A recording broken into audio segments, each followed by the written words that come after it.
KCR Telangana public మెదళ్ళల్లో ఎట్లా నిలిచిపోయిందంటే ఏ పల్లెల ఏ ముసలోళ్ళని అడిగినా ముఖ్యమంత్రి ఎవరు అంటే ఇప్పటికీ కేసీఆర్ అని అంటున్నారు. సరే వాళ్ళకి రాజకీయాలు తెలివై కాబట్టి అట్లా అంటున్నారా అనుకుందాం. కానీ గీ మనిషి కూడా మర్చిపోయిండా తెలంగాణ సీఎంను?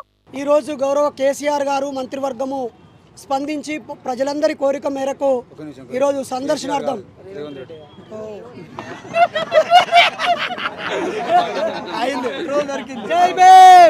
అబ్బా పొరపాటు జరిగిందే అని నాలుక గారుచుకున్నాడు.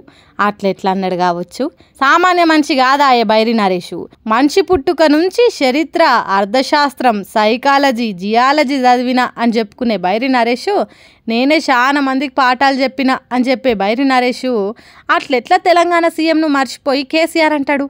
ఎందుకంటే 10 ఏళ్ళు తెలంగాణ సీఎంగా కేసీఆర్ మర్చిపోలేని ముద్ర వేసిండు. సామాన్య జనాలు కాదు, ఎంత పెద్ద పెద్ద చదువులు చదివినా ఎంత టోళ్ళైనా మర్చిపోలేని ముద్ర వేసిండు. కాబట్టే ఇంకా కేసీఆర్ని సీఎం అని అంటుర్రు. రేవంత్ రెడ్డి కాంగ్రెస్ పార్టీ పాలనలా అసొంటి మర్చిపోలేని పనులేమన్నా చేస్తే అతన్ని కూడా గట్లనే గుర్తుపెట్టుకుంటారు. కాబట్టి పాలకులు ఎవలన్నది కాదు, జనం గుండెల్లా ప్రజల మెదల్లా ఎప్పటికీ తన పేరు గుర్తుండేటట్టు చేసినోళ్ళే గొప్పోళ్ళు అవుతారు అని అంటుర్రు బైరి నరేష్ మాటలు విన్న పబ్లిక్.